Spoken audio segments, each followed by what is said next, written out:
What I do for my PowerPoints is I base each one of them on something that is said in the sutra itself. So the words I put on the PowerPoint, which you will have access to, are the words of the text itself. I feel that this particular statement gives the best reading of what the text is about. It says, son of the Buddha, the Bodhisattva's generation of such resolve. The Bodhisattva generates resolve to save all sentient beings. So his generation of such resolve takes compassion as the number one thing in his resolve. In other words, this text is based on the idea of compassion, and that teaching and what the Bodhisattva taught was the great compassion. But at the same time, compassion is augmented because Bodhisattva takes wisdom as its predominant condition.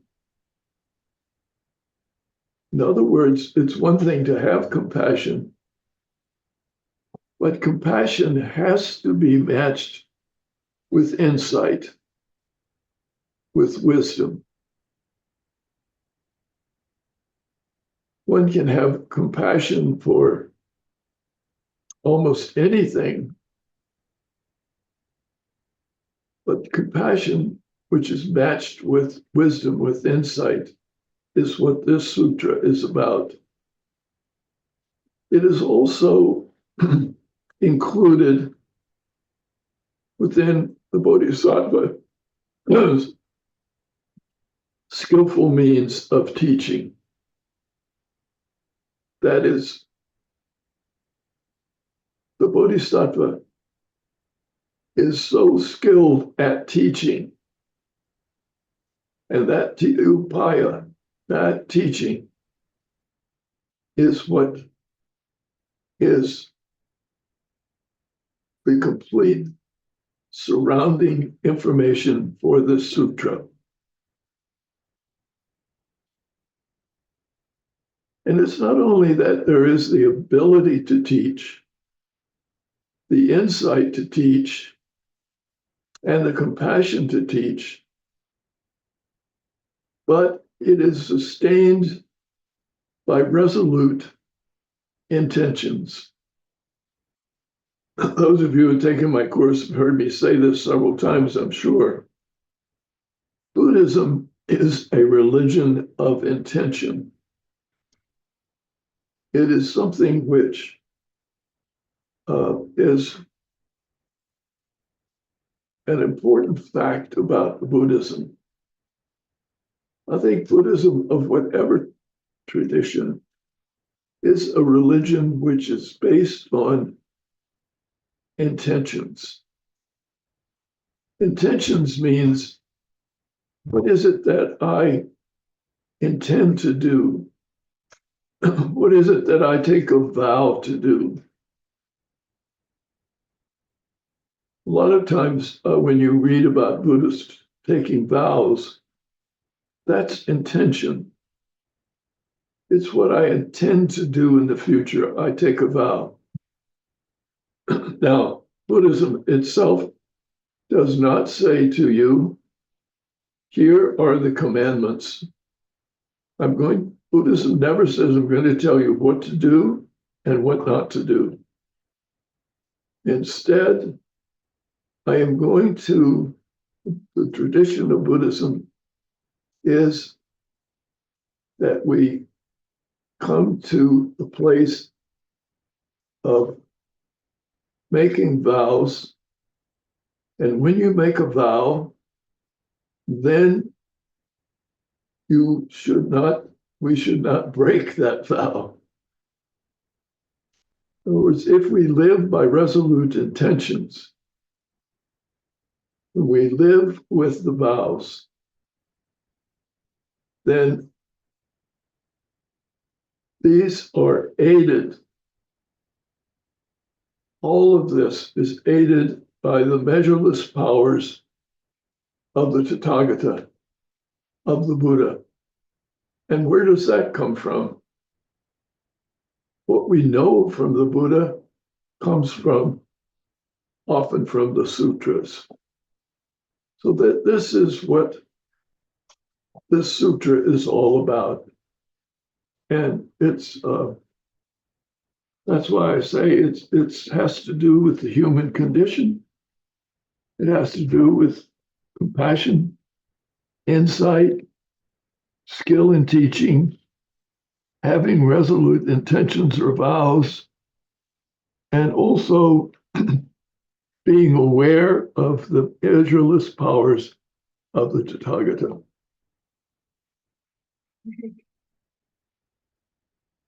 Then we go on and look at the sutra. And it says, the teaching is as vast as the Dharma realm, as ultimately extensive, as it ultimately extends as far as empty space,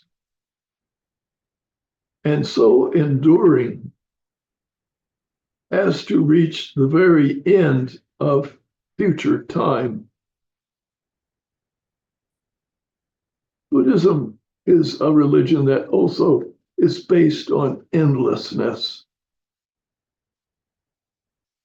In other words, when you speak of the realm of existence, for the Buddhist, it's endless.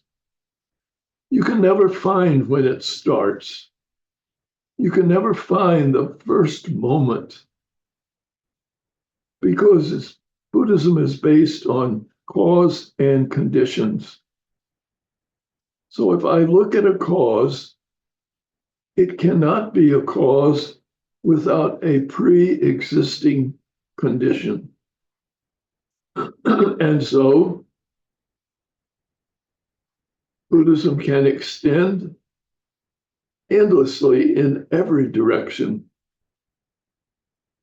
But I really love when the text says it's enduring so that the teaching itself reaches to the very end of future time. And when will that end of future time occur? According to the Buddhist tradition, it will never occur. Just as there is no beginning, there is no end. Every time we think something is ending, it is followed by another moment.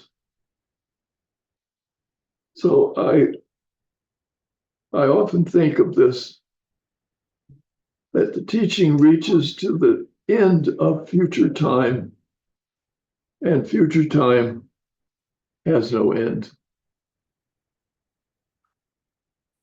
That's because, says the sutra, and you'll see I put the word sutra in each slide to remind you that the words I'm putting up here are words taken from the sutra itself. Everything is a result of cause and effect that has from beginningless time onward continued without ever ceasing. In other words, when I pick up something like a cup, or I look at a rock, from the Buddhist perspective, it is the result of cause and effect that has, from beginningless time, continued without ever having having stopped and started. It is just the way, this is what we live with. We live in endlessness. We live with causes and effects that continue until future time is over, but we will never reach that point. So we are constantly continuing to follow time as it takes us forward. Now, with this sutra, the first bhumi, that is, it's said to be the 10 bhumis, the 10 stages of a bodhisattva's life. The first stage that is achieved with this teaching is joyfulness. And so the bodhisattva becomes joyful. I show a picture here of the faces. They're not bodhisattvas. This is the faces of Brahma that occur at Angkor Wat in Cambodia. They have been reconstructed in that famous Buddhist site. But I love these images because of their smile. That smile,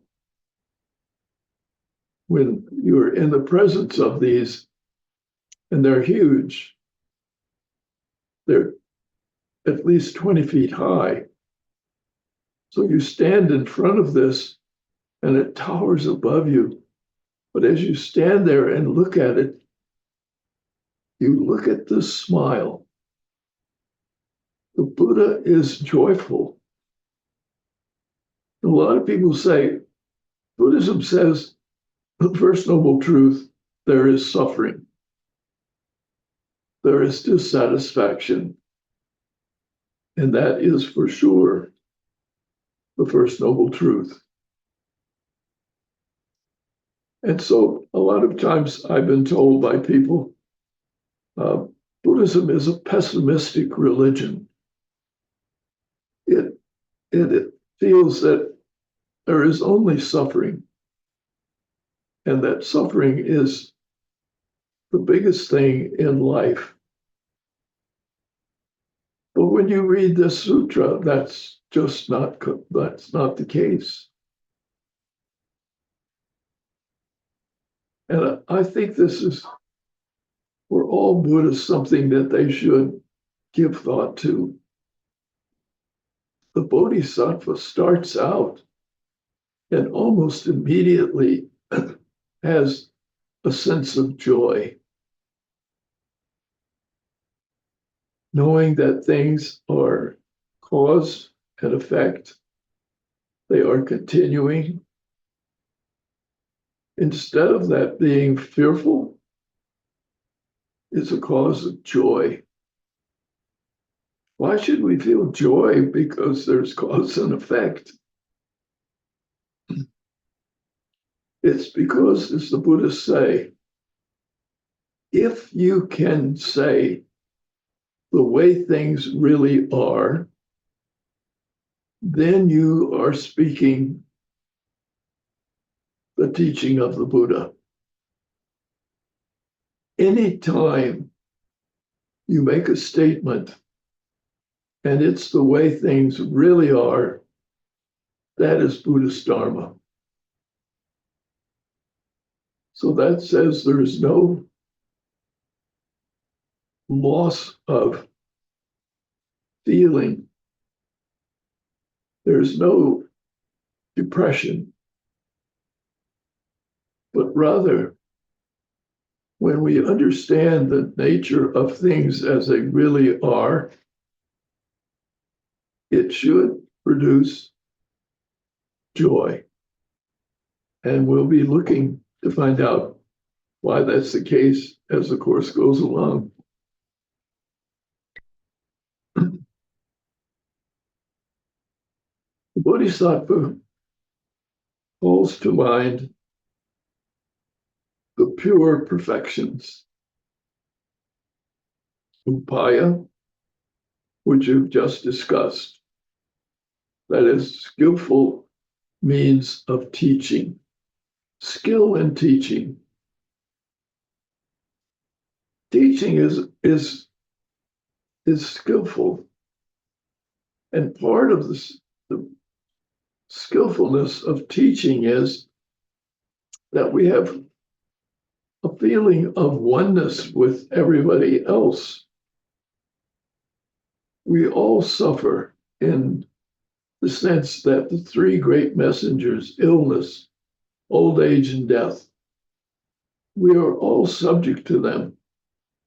They will all come upon us. And so we have the ability to have compassion. As the Dalai Lama has very rightly said, you can only have compassion for someone who is your equal. You can only have compassion when you realize that we're all equal, everyone around us. So when you go out into the world and you look at somebody, think that person is subject to old age, to illness, to death. And yet, we are able to rejoice and be joyful. So the Bodhisattva has skillful means.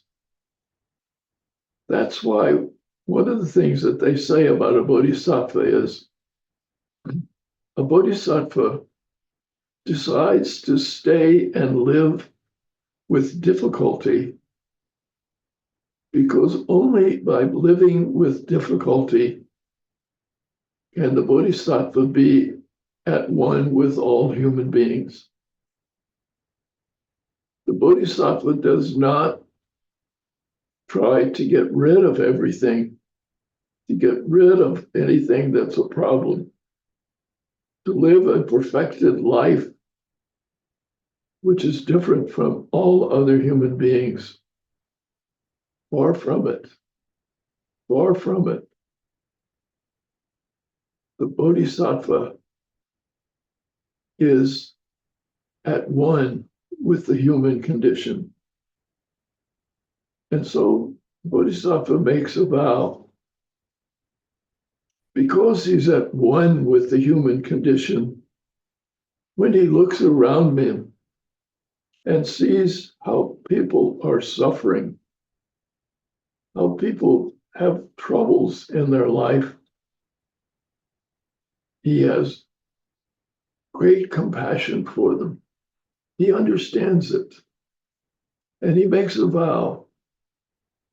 Because he understands and he actually can feel the same suffering, he makes a vow to deliver these beings. And how do you do that? The Bodhisattva develops his spiritual powers. The Bodhisattva develops his knowledge, his insight. And if he is able to develop his spiritual powers, then he can, with skill and means, help to give that to others. If he develops his own insight, his knowledge, and he takes a vow to share it with all human beings, and he has the upaya, the skill to teach it, then it's going to happen.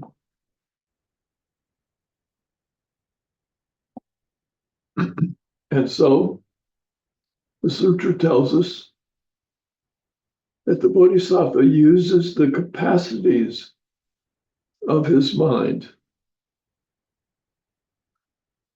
We often say we never use all of the capacities of our brain, that people only use a part of what their capacity is. So the Bodhisattva uses the capacity of his brain, of his mind, to know all the domains in which humans exist. He uses his capacity to develop awesome powers, that the brain and the mind have the ability to have awesome powers, and that he will also use his capacity to be equal to the wisdom of all the Buddhas. When we were looking last semester at artificial intelligence, one of the things that I tried to bring to mind all the time is that artificial intelligence is simply based on language. And we didn't know that our language had so much power, that just to know how language will do the next sentence, the next word, just to know that is a power which is awesome. AI is awesome, but that's what it is. It's like we sometimes get very annoyed with our computer because we type a word and it immediately jumps and says, I think the next word you want to say is, and sometimes it isn't. And we want to say, no, don't add that word to my writing. But our brains have awesome power, absolutely awesome power. I'm convinced that that's the case, and that we have seldom come to know them.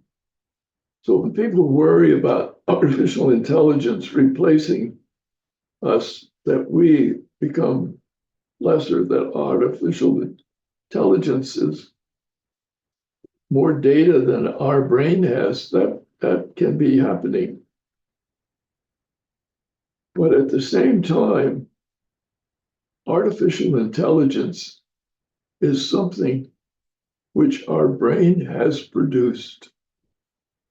We have been a creature that has produced a machine, a technique, a learning that goes beyond us. That's a lot of power. In other words, artificial intelligence that humans have put together and that the human language incorporates is beyond much of the power of our current state.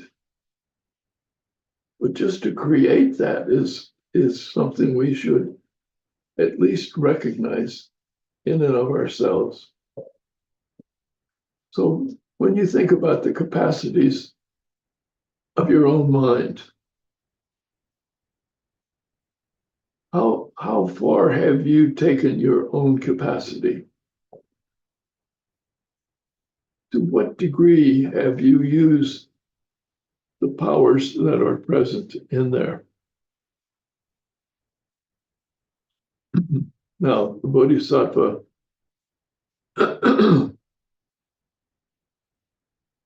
also receives expressions of reverence from others.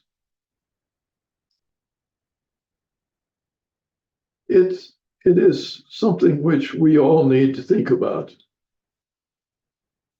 how do we accept the expressions of support that come to us from others? How do we have the ability to accept what we have done when others praise us? When ourselves, can we figure it out?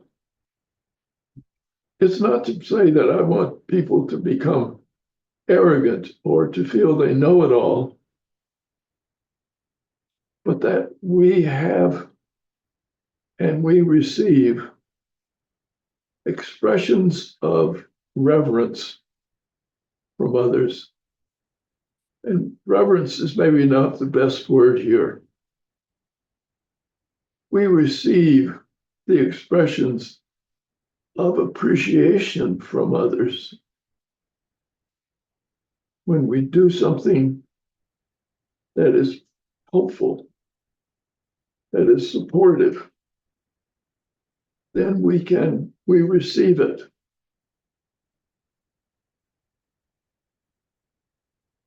It's like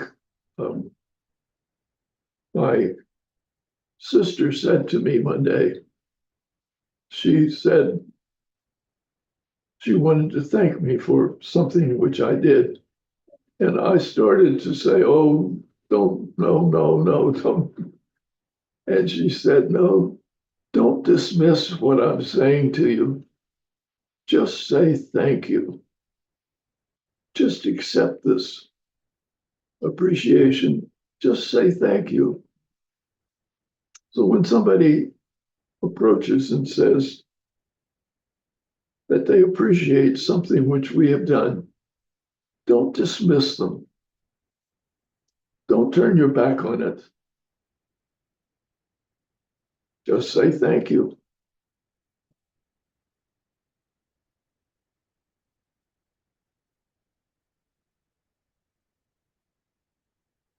The Sūtra says the worst thing that can happen to us is flattery and deceptiveness.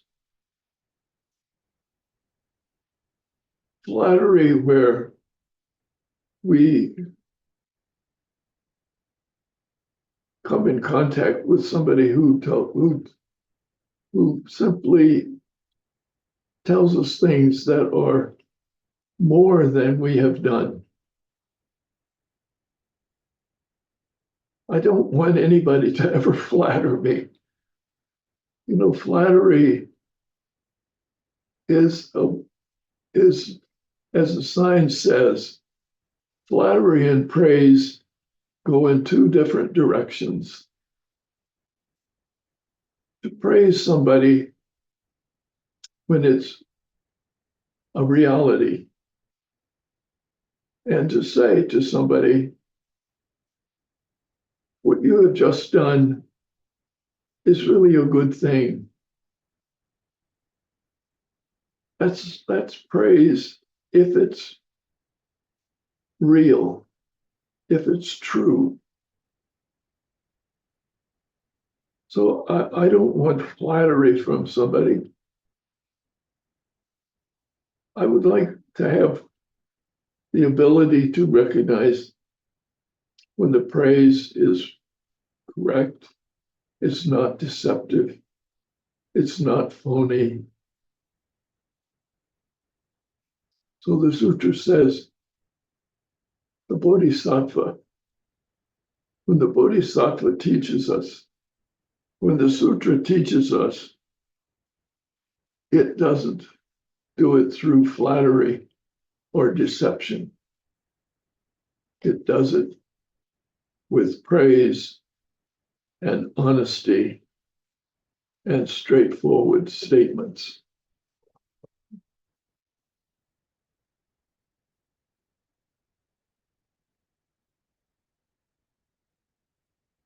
Next, the Sutra says that a bodhisattva turns the wheel in all places. And as the Bodhisattva teaches everywhere and in every moment, and that the Bodhisattva, if we try to emulate a Bodhisattva, then what we should be doing is in every single place we are, we try to be honest, say things that are the way they really are, to praise where praise is warranted, to give the teaching that is without deceptive elements in it. It's very hard sometimes to know when we are being just a little bit deceptive, when we want everybody to think good of us. And so when we think, I'm going to do what I'm doing because I want people to like me, I want people to think I'm wise. And that is not the way a bodhisattva works. He does not teach because he wants to convince people about himself in that regard. Instead, if we are absolutely can be as honest as possible, to be as truthful as we can be,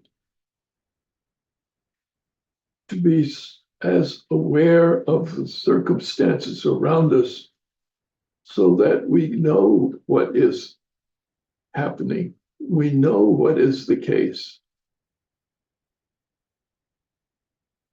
There are many times when I know that I speak and I know that if it's not something that I really know much about, I probably should keep my mouth shut. That we can be asked to speak about things which we've not yet come to in grips with. So it's all right to say, I don't know. I'm not sure. That's the Dharma.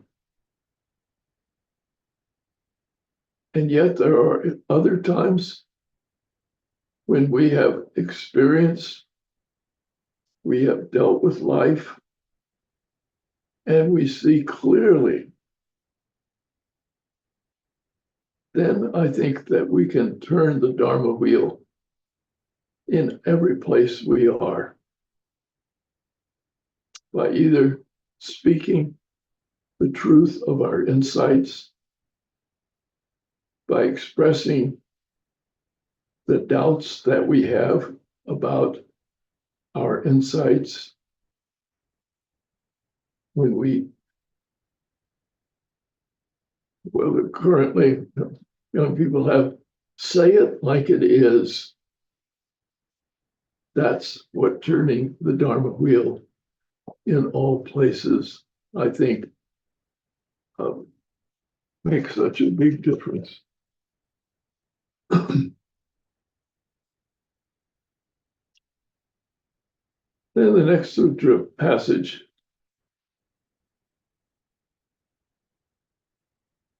is what is it that's worth our effort? What is it that we should put our effort on? And right teaching means that when we teach something, that the something which we teach and what we're trying to get across to people is worth the effort. If what we're teaching and what we're trying to communicate to others is lacking, in this, then it's not worth the effort.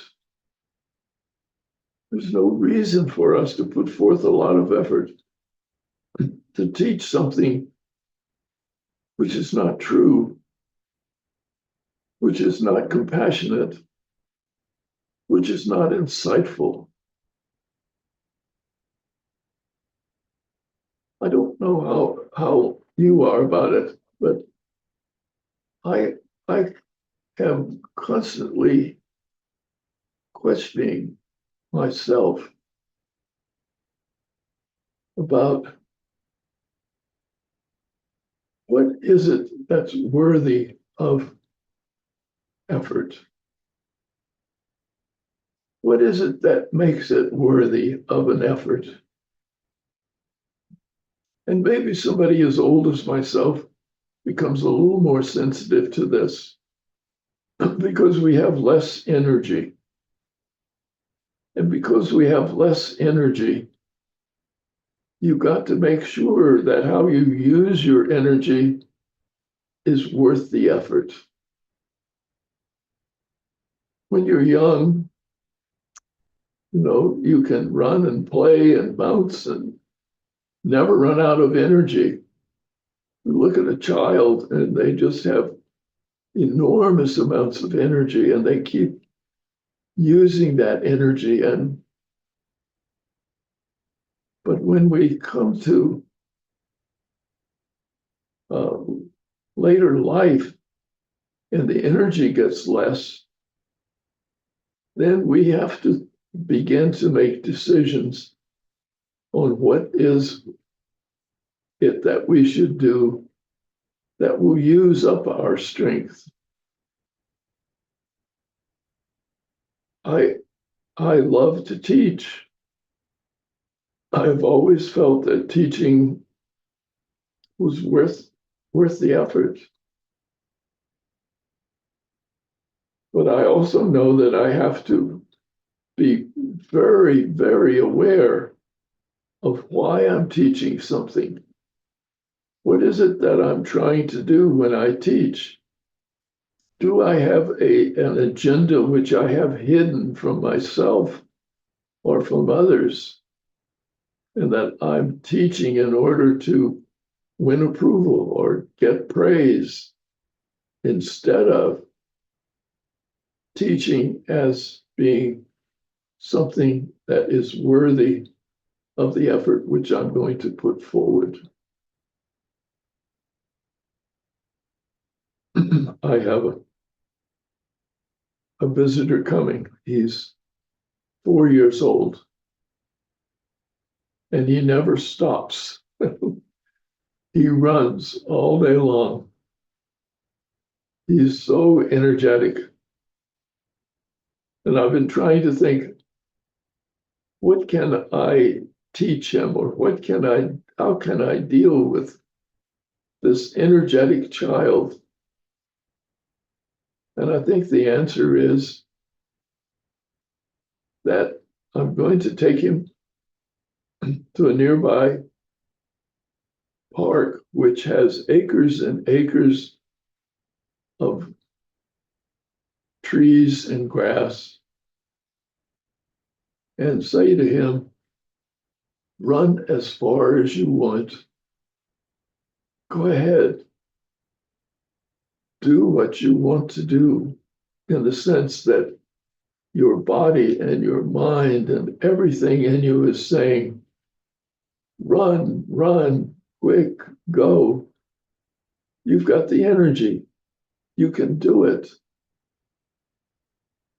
So I think with children, I'm trying to think, I don't have the energy to do it myself, but can I allow the child to have that? I think this is where, when we say teaching is worthy of the effort, is to try to be very, very aware of what the impact of what we teach and what we do, what that impact is.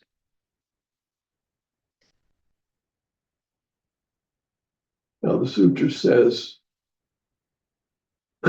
he does not even abandon places small enough to fit within the tip of a hair.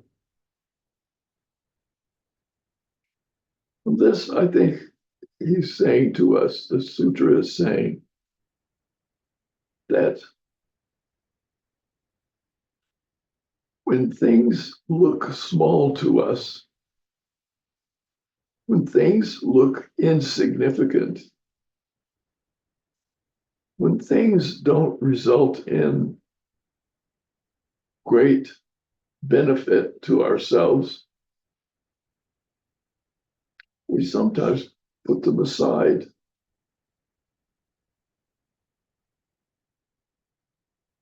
But even the smallest thing that we do, the smallest thing when we are with somebody, just to look at somebody. How do we look at them? Do we try to give in our look some joy, some praise, some acceptance, some understanding? We should not think that insignificant things have no place in our practice.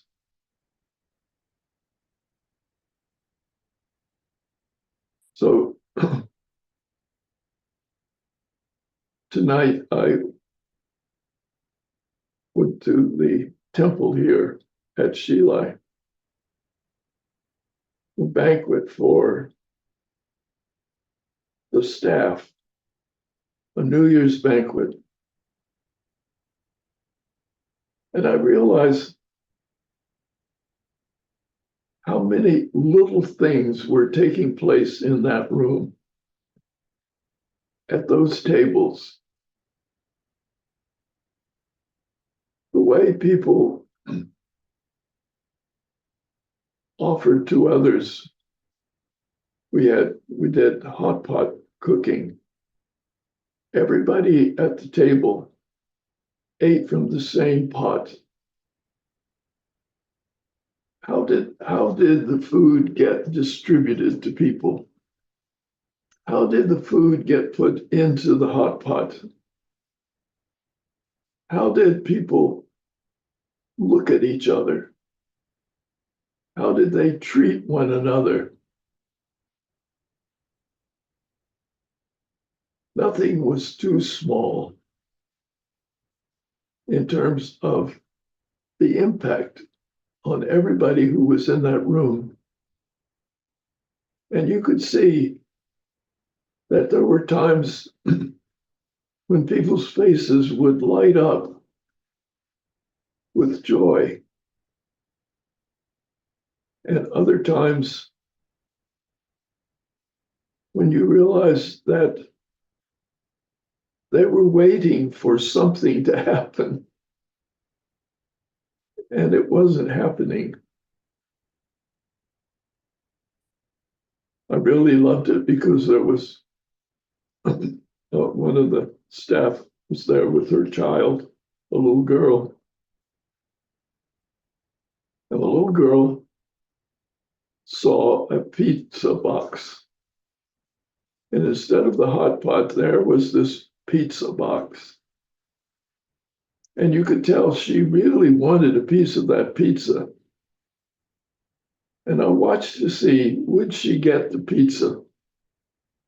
Who would notice that this little girl wanted a piece of pizza?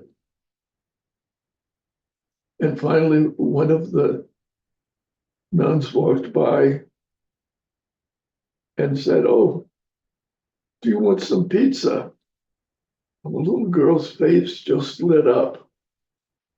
A little thing, a tiny little thing, But it's so important to understand that sometimes the smallest thing can be a really important thing.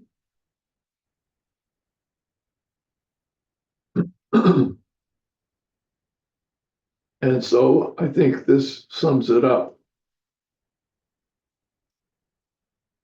The true character of all existing things, everything that I see, including myself and others.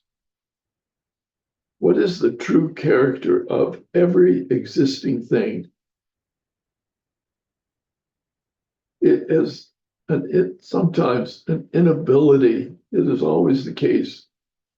It is an inability to long endure. We don't live forever.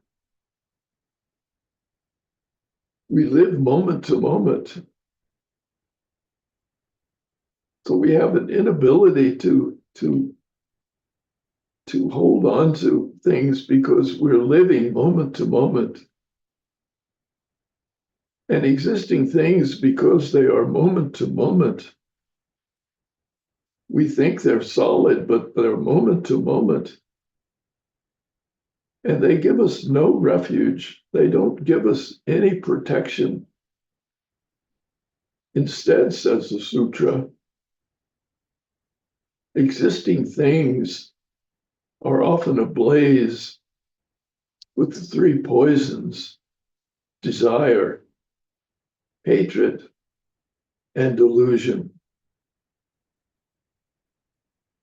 So, how do we deal with the fact that we have, just like in Los Angeles now, we have fires raging out of control around us? And that's exactly the way this sutra sees the three poisons. They are ablaze. There's no way to deal with them in their full blazing existence. However, when we see the existing things are not offering us what we think they are, then there arise within us sympathetic thoughts and intentions. Why do these sympathetic thoughts and intentions arise? We see things happening to others. We see things happening to ourselves. The Buddhists always say, before you do anything for others, you must do it for yourself. And if you do it for yourself, then you can do it for others. So first of all, I have to have sympathetic thoughts and intentions toward myself. I need to understand that I am like every other human being. The human condition is so present that there are desires and hatreds and delusions, and they are all around us and they're in us, and we express them in many parts of our daily life. And when I realize that I'm ablaze with the fire of desire or hatred or delusion, then can I have a sympathetic thought arise with regard to myself? And if I can have that, and I can really feel it and understand just how hard it is sometimes to live in this world, then when I see others struggling, I'm sympathetic. And my vows arise that I seeing that and understanding it, I want to help. And how do I best do help? I must use the immeasurable benefit of the Buddha's wisdom. It is so hard to give help to others. It is so hard to do the exactly right thing for someone else. But if I understand that and I have these sympathetic thoughts and intentions arise, can I use the wisdom of the Buddhist teaching to make sure that I am dealing with the human condition in a way that is not destructive, in a way that is not deceptive, in a way that is not creating for myself an unrealistic situation? Can I see the reality as it is, and in accepting that reality, accept it with the fact that accepting the reality of how my life is, I have sympathetic thoughts and intentions and vows that arise within me. You just cannot be compassionate if you are not feeling that you have the same problem as a person for whom you are compassionate.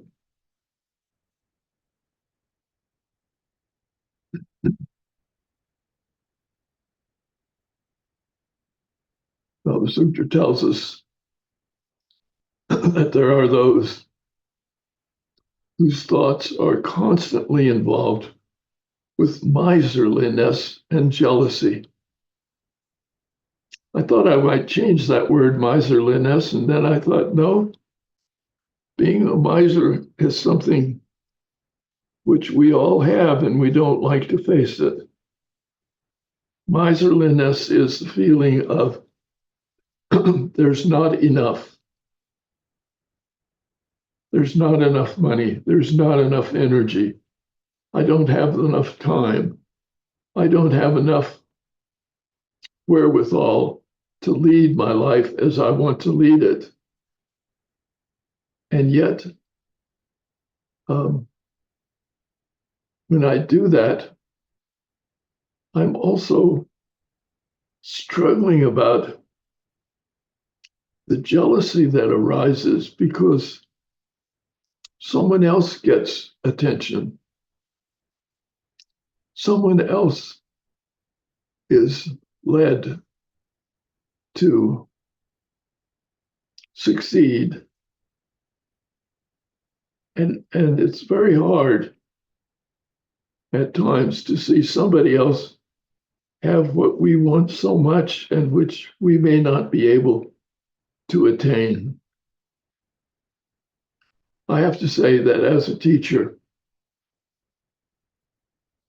this was something that was really hard for me, and I had to learn to live with it. And that is, I had such wonderful students at UC Berkeley,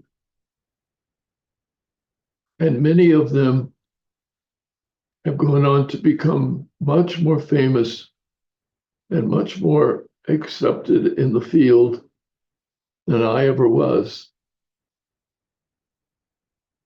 And there was a part of me that struggled with watching one of my students achieve what I wanted them to achieve, but which I myself could not achieve. And I had to work with jealousy. But when I face and have loving thoughts toward myself and say, I know it's hard, But when I was able to do that and to practice rejoicing in the moment of my students' successes, I found out that it's a learned thing. You have to teach yourself to do it. You have to really teach yourself to accept the fact that you can look at someone else's success and feel joy for it, feel joyful. I think that's the first bhumi, to feel joyful. That one of the joyful things is when we can get beyond miserliness and jealousy and be rejoicing in what others can do and do.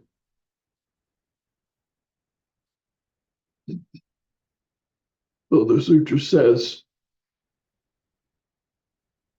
you come to the place where you want to wish to liberate them. And to do this, you know that you must diligently cultivate the path. You must practice. Liberating others is not going to be done unless we diligently practice the path. When we can say, I really can now have a moment of complete joy in the success of another. And when you have that, I can tell you, I've had it a few times, and it's wonderful. It's really joyful. So wishing to liberate others, wishing to be something for others, wishing to be a model, or wishing to be whatever we will want with regard to others, we must also want it for ourselves first, but we must also recognize when an other can deal with something better than ourselves, that our miserliness gives way. So I must diligently cultivate the path. I know that. And wishing to liberate, wishing to teach others, is you've got to really understand that you have to work so hard. It's like research. You can research for 2 years, and basically you can say what you found that's new in 2 sentences, and then you're finished. But when you recognize that what I have learned, or if I can uncover new material, it's more than just a momentary thing. It can be liberating. It can be expansive for many people. So when you publish an article, or if you publish a book, you'll never know who read it. You may never know what people got from it. You have to be willing to, in a sense, cultivate the path and never actually see the result in the way that you wish you could. So a bodhisattva serves as a refuge for all beings, a refuge. Can we become a refuge for others? Can they find in us something which gives them a feeling of peace, a feeling of support, a feeling of understanding.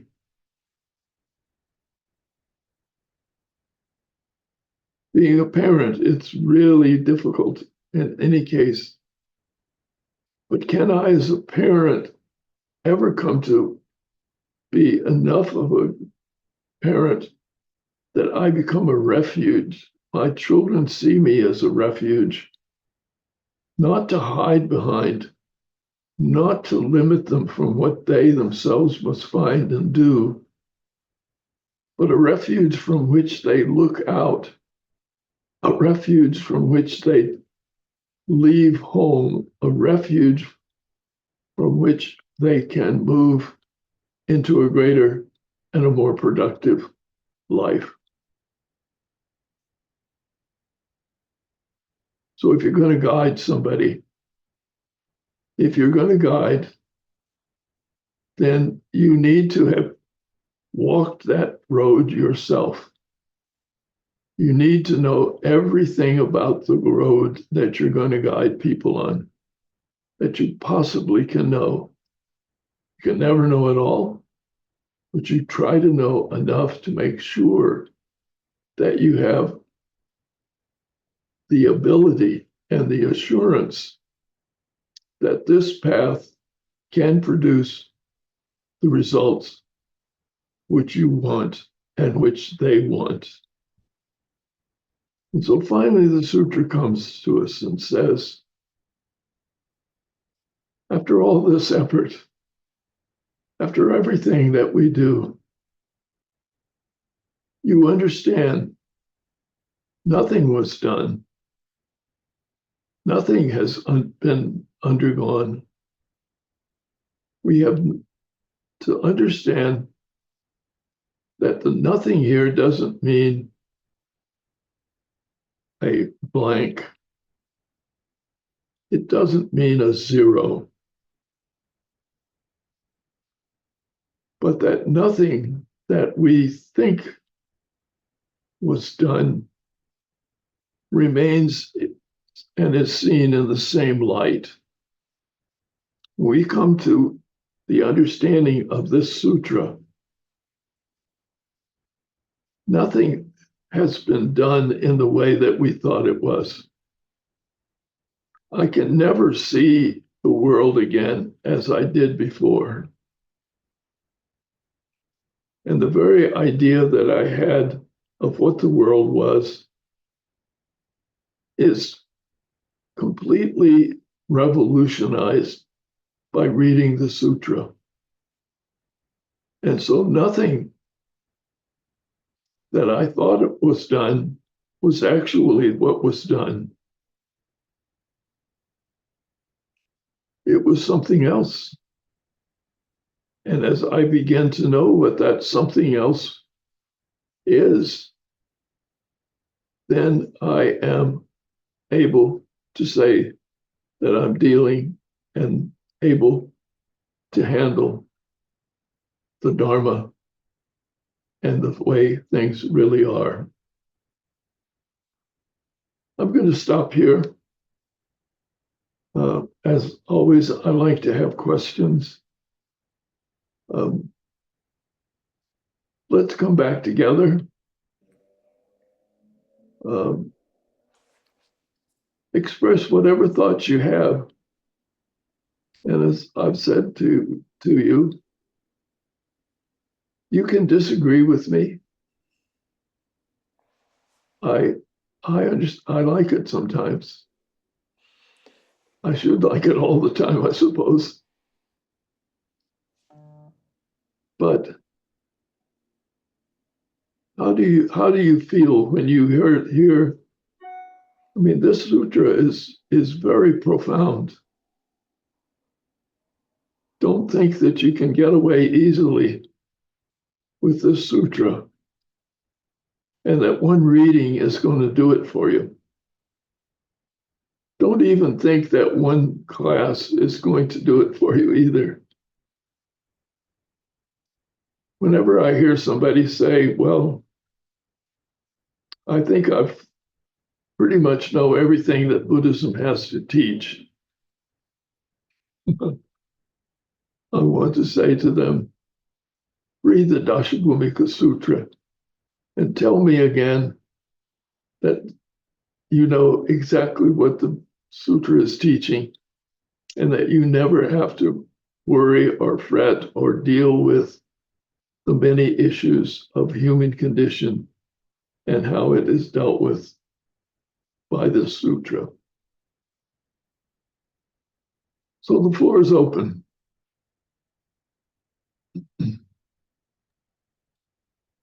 Yes, Shanshan.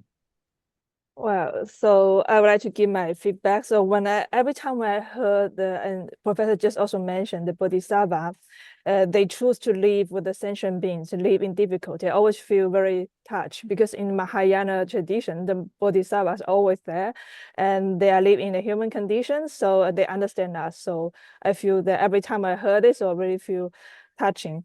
Thank you, Bodhisattva. They would like to live in the world with us. But I have a question regarding the jealousy. So, Professor, thank you for always sharing your experience, your own experience to us. But actually, as I mentioned, that you are very famous. I believe that many other your friends or many your teachers may also feel jealousy for you.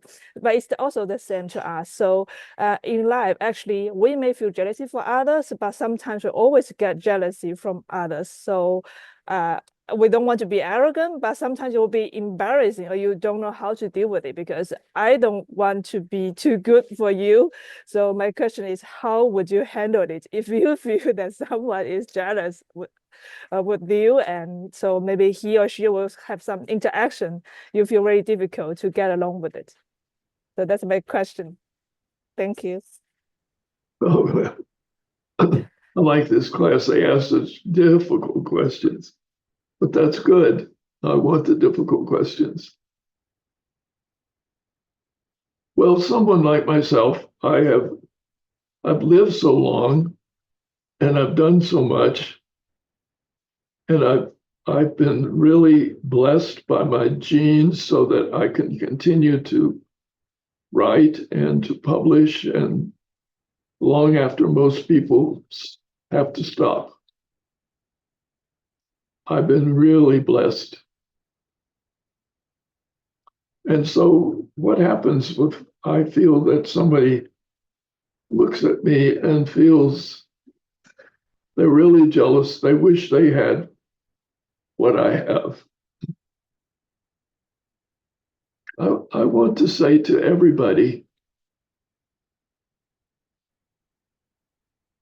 nobody has it so good, so perfect. Success does not mean that you are free of frets and worries and sorrows. By no means. I have never been able to leave behind the human condition. However much people might praise me or whatever, I know, and I think to myself that I have peripheral neuropathy and I'm in a wheelchair most of the time. And I think probably I need to be in this wheelchair. I need to be reminded of my own weakness. I need to be reminded not to get to listen to somebody else define me. None of us wants another person to define who we are. We must figure out who we are and what we live with. So I live with a certain amount of pain and suffering, I would say. And I live with a lot of support, and I live with a lot of success. I have this great grand mix. But I know in my own heart that I am a mix of all of these things. And in that, I don't feel any different from all the people in the world. I learn from people that you would say, well, how can you possibly learn from that person? They don't have your education, they don't have your experience, etc. Just to listen to somebody, to listen to a child. I've learned so much from children. I have tried to include that in the recent book I published, particularly one little boy that I used to meet when I took a walk. And he taught me something every day. He taught me something. And one of the things that I always remember from him is he said, I've been to the beach and the waves knocked me over. And then he said, don't worry, don't worry. I got up again. And I don't know how to help him now. His house was burned in the fires to the ground. He fled with his parents, and I've lost track of them. But that's my sister's house was also burned, and she lost everything at the age of 100. And so we live in a world where I look at all of you, I don't know all of your worries or concerns. I don't know all of your pains. I don't know all of your joys. But I never feel that somehow I stand so far above you or so different from you that I can't learn from you. I don't feel that way. I just don't feel that way. And I don't think any human being is able to say that, to be truthful.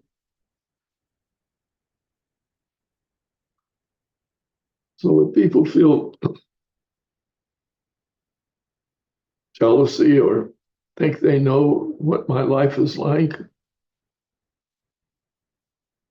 well,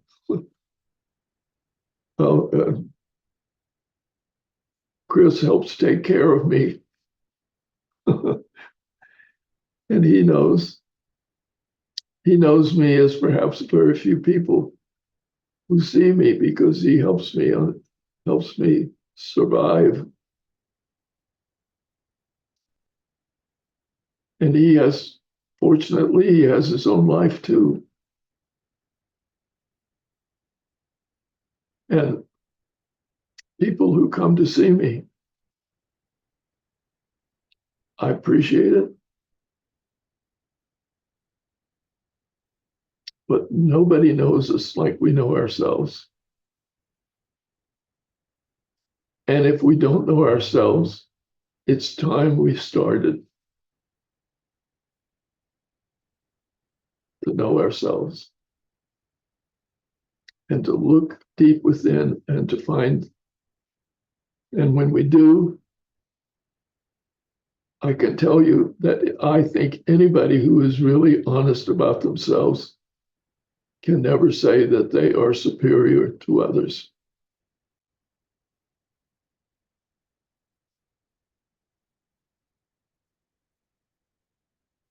Thank you for a hard question. Thank you.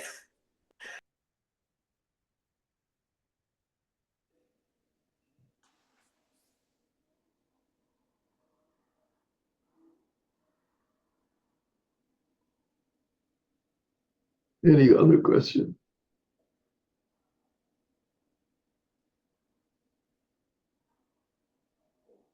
Yes.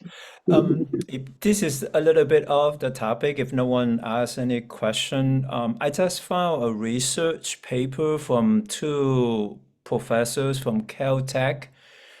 They found that because you were talking about the mind, and they found that our human brain can only process 10 bits per second, 10 digital bits per second.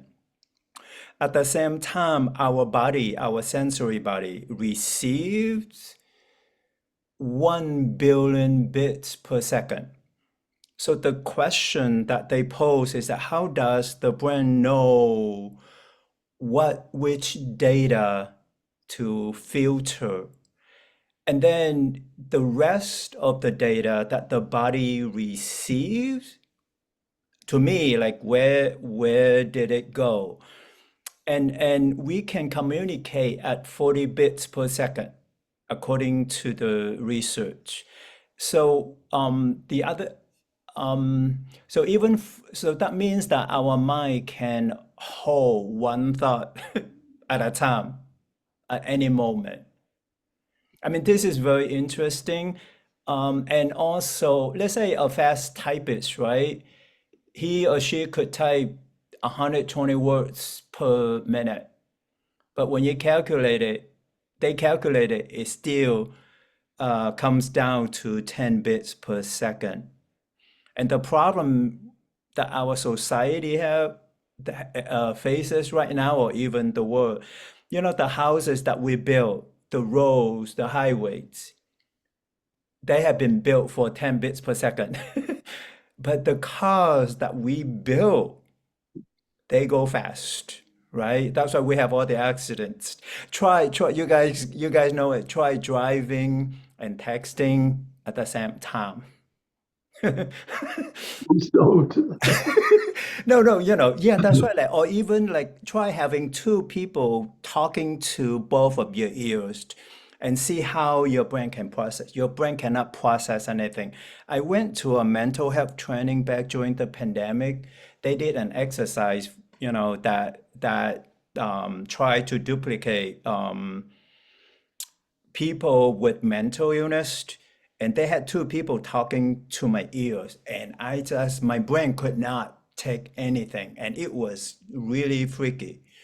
And I brought this research paper into the prisons because I'm working, I have been working with the most traumatized population. And I posed to them, I said, let's say when you were a kid, you were hungry, you need to use the restroom, and you get yelled at, you get hit at, and your siblings were crying. Let's say there was a dog barking. Let's say even your mom could be beaten up by your dad or the cat or her boyfriend. At the same time, the room temperature. At the same time, a kid's brain is not fully developed. With all this traumatic, with all this data, with just one traumatic experience, what happened to the body? That's why I love the book, The Body Keeps the Score, because he said all the traumatic experiences stay in our body. And I would like to bring this out to your attention and to the class, just so that no matter what religion or what traditions we believe in, when we are dealing with the brain and the mind, I think it's important to be aware of this research. I sent the paper to Chris already. If anyone is interested, you can contact him and he can send you the research paper. But oh, one more thing, our human brain, right? So because we are talking of, our brain has average 85 billion neurons, and a third of that is used to process all this high thinking. And our brain can only, let's say you're 92, up until we die, our brain can only store up to 4 gigabytes, which is less than a digit than a DVD, which holds 4.7 gigs of data. With that, I'm done. Thank you. Yeah, I believe that research. Basically, what the Buddhist my reading of the text is everything is momentary. So in a moment, that's where we live.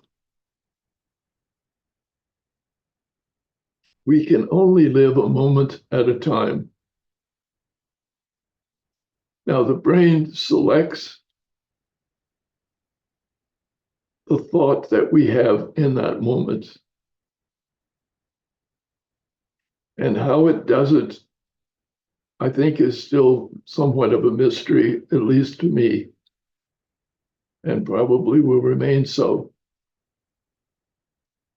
But if everything is momentary, then what we have to figure out is how to live in the moment. So I firmly believe that the brain's is the most spectacular memory software ever invented. With so little energy expended from our brain is holding gigabytes of data. And we need to figure out, and if we can, how to do what the brain does.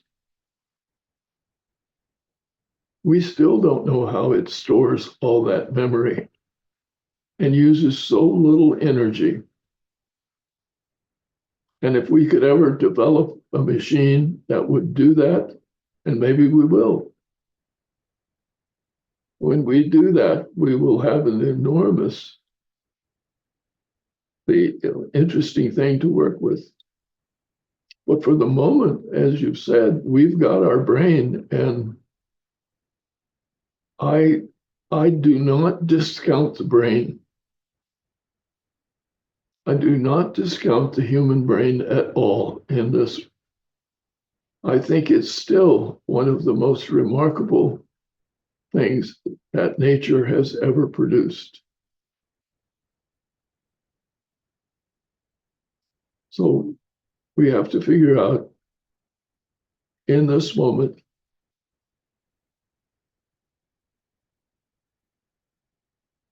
anybody, thank you very much. Anybody else?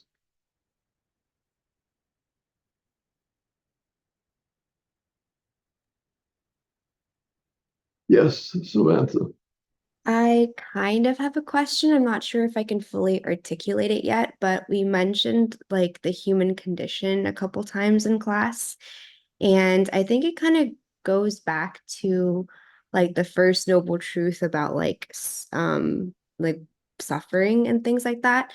So I guess what I'm trying to ask is something along the lines of why suffering is such like an inherent part of like the human condition.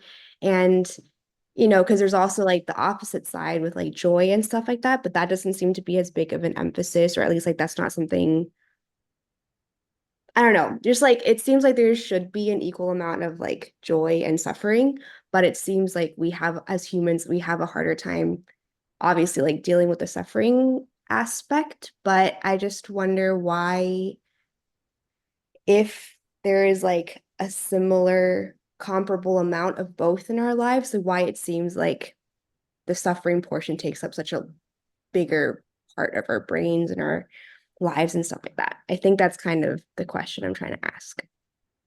Oh, it's a good question. Why isn't there a noble truth about there is joy, but there isn't? But where we do find it is here in this Daśabhūmika Sutra. In other words, Buddhism is not just one particular set of books or one particular position. And the Buddhists kept on working and dealing with issues. The Buddhist debates have raged for centuries. They have discussed just the things that we discuss. we're not the first ones to stumble across these troublesome issues. And the fact that Buddhists have permitted the debate to continue says that when the Buddhist tradition finally settles on an answer, if they do, it's really hard to refute them because it's been the result of many years of debate.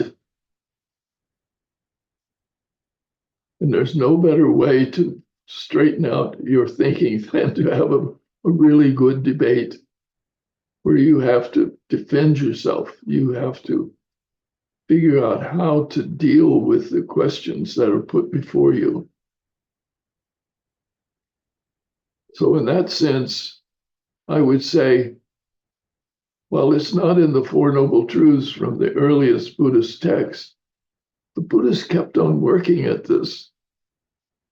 And what we're reading when we deal with the Daśabhūmika Sutra is we're dealing with something which emerged in Buddhism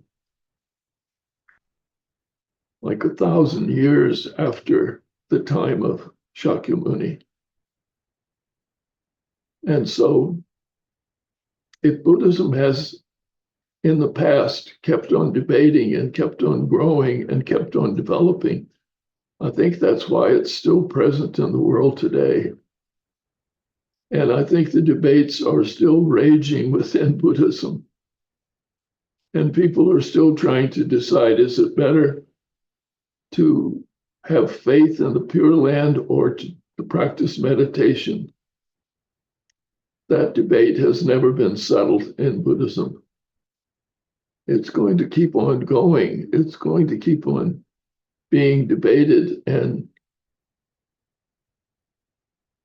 I feel that when you're reading this sutra, keep in mind, this is part of the Buddhist debate. It doesn't say it's the end of the debate. It doesn't say it's got all the answers. But it is surely, to me, I feel that this is a very important stage in the Buddhist debate. Not enough of an answer, but time has run out. Thank you all. Happy to be with you again.